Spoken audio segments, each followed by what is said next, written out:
You have a new book coming out, The Emotionally Intelligent Team. And I'm sure a lot of our listeners have heard of this idea of emotional intelligence, but why don't you give us the working definition so we're all on the same page? Let me tell you what the difference is between individual emotional intelligence and team emotional intelligence.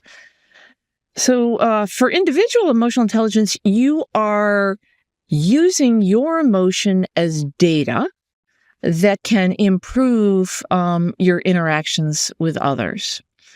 And so knowing how you feel going into an interaction can help you decide whether or not that's productive emotion, and you can manage that emotion. So for example, the example I like to use is if you're in a performance review, and if you're nervous about giving feedback and you recognize you're nervous about giving some tough feedback, you can manage that.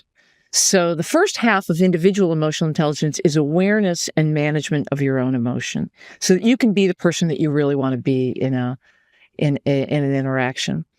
The second half of that is watching the person in front of you, tuning in to what they're feeling.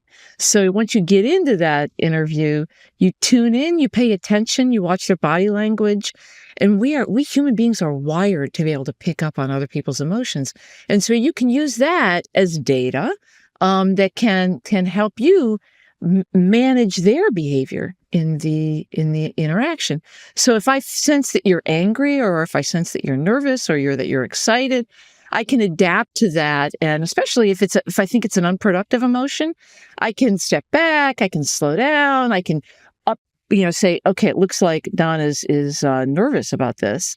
Let me remind him what a great employee he is, so that when I deliver that harder feedback, it comes across in a way that's more useful to you. So anyway, the whole point here is that you're using emotion as data, your own emotion, and you're using other people's emotion as data so that you can improve the interaction. And the benefit of emotional intelligence is that it defines social skills.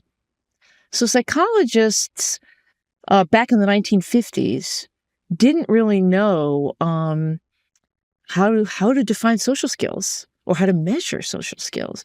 And it really took, until the 1990s when we started learning more about emotional intelligence and more about the brain and interactions.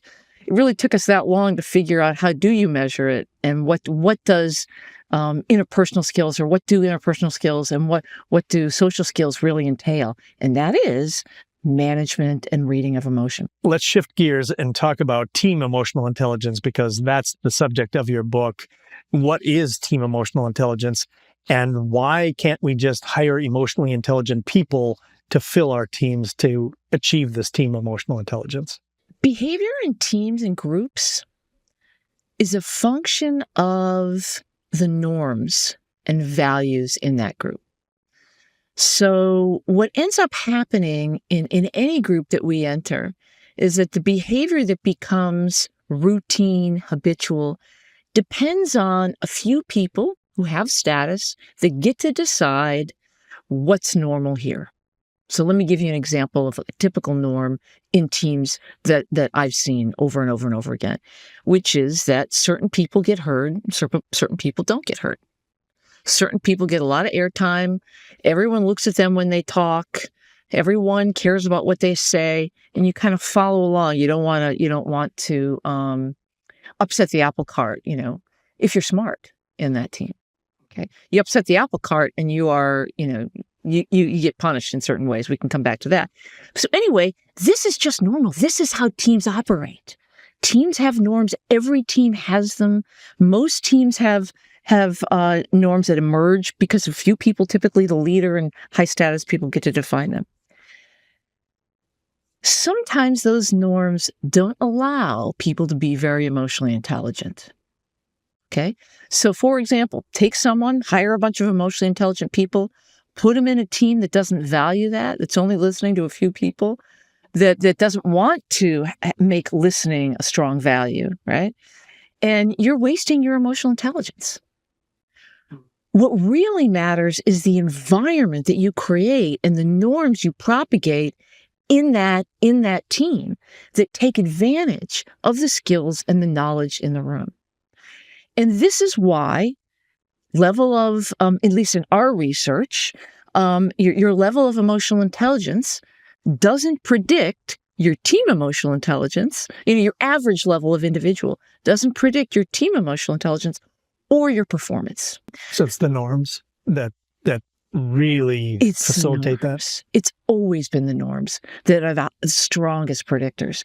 Personality is a terrible predictor of for example, of behavior in teams. Individual skills, terrible predictor of behavior in teams, because what you end up doing in the team depends on the team's routines, depends on the environment that you're in. And to be clear, there's always norms.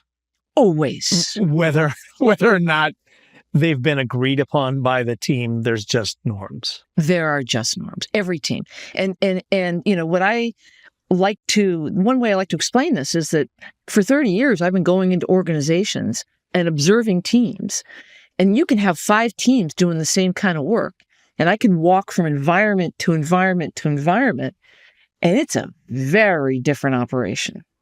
Same task, different operation, different norms.